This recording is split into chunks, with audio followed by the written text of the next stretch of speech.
Today on GBA-Z, we're going to check out the Sky River Studios developed and Majesco published game Kong, King of Atlantis.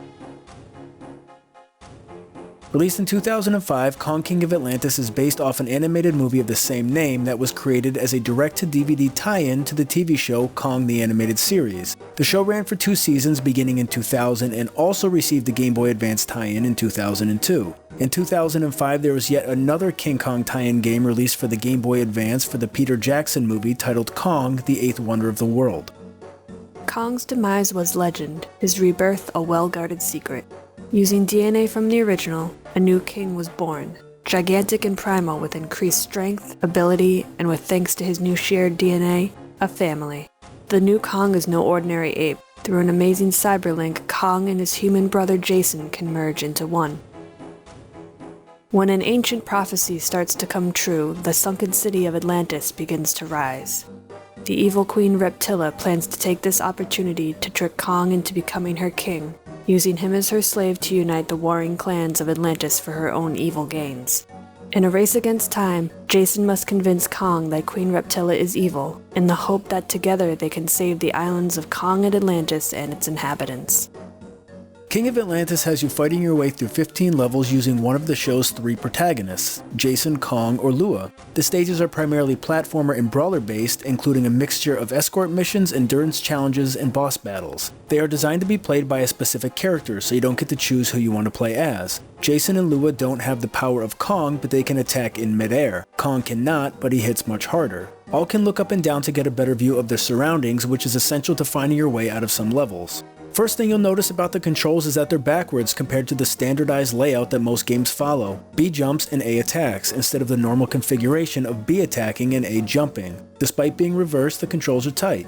One of the nice things about King of Atlantis is that the enemies don't respawn. Once they're taken out, feel free to backtrack undisturbed if you missed a switch, a jump, or a health pickup. There are some parts of the environment that never stop attacking, and their projectiles have the ability to create new enemies. For example, these mud splatters can turn into snakes or whatever this is supposed to be. The game not only leads you in the wrong direction sometimes, but also makes you take leaps of faith. Sometimes you'll jump and land perfectly, but more often than not, you'll just find yourself falling right past all the platforms into a bottomless pit and your death. However, there isn't actually any fall damage if you land on the ground, so as long as you're not going directly into a hole, feel free to jump down elevator shafts instead of slowly riding down. The levels, characters, music, and sound effects are done well. The look does a good job reflecting its source material. Many stages have 3 layers of backgrounds that independently move to make them seem more dynamic. All 3 characters are animated fluently when moving or attacking and have standing animations. They might not be amazing, but not having the characters just standing there lifeless always adds some charm. Only a handful of songs make up the soundtrack, but they're good enough to listen to on a loop. The Second World music stands out among all in my opinion.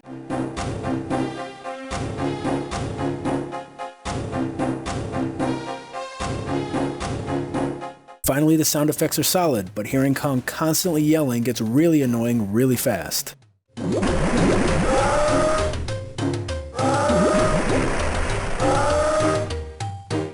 Kong is a quick game. If you memorize the stages, you can run through entire levels without stopping much, if at all. The 2 bosses don't pose any challenge, and the escort missions are slow, boring, and uneventful. Everything is against you in this game, including the health pickups. Sometimes they're too close to each other, and sometimes they're too far away. King of Atlantis can be beaten in less than an hour, and there's a password system instead of a save feature.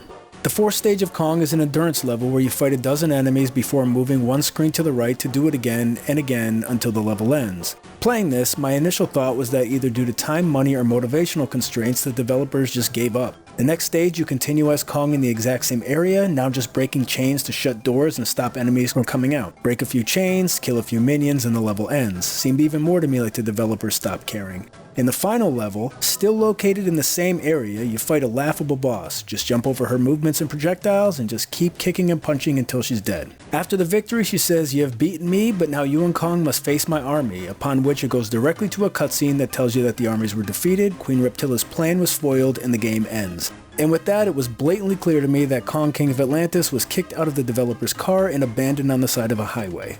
So do I like this game? I don't hate it. At its best, it's bland, just like being served a bowl of lettuce leaves at a restaurant. Sure, you can eat it and it won't kill you, but it's not going to hit the spot for many people. At its worst, it's like ripping off a band-aid. It might hurt for a second, but then it's over and you just move on with your life. Being a tie-in game to a franchise that many people probably don't even know exists isn't doing it any favors either. If you're wondering how Jack Falcon would fix King of Atlantis, unfortunately, I don't think that it can be fixed. At its core, it's a boring game based off of a forgotten movie. There's no acceptable number of tweaks that will magically make this game great. The only way would be to throw it in the trash and start again. In this day and age, I'm not sure who you would actually recommend King of Atlantis to though. If there are any diehard Kong fans left on planet Earth, they'd probably fare much better just going right to any of the Peter Jackson's movie games. Remember that there are different tiers of substandard games, and if I had the choice to play Kong or say, oh I don't know, Never Dead, I would gladly play King of Atlantis until my eyeballs bleed. So there's my thoughts on Kong King of Atlantis. What are yours? What GBA games do you want to see reviewed? Next episode is about the Scorpion King Sword of Osiris. Stay nerdy, I'm out. Getting your nerd on, getting your nerd on, getting your nerd on. I got a raging nerd on.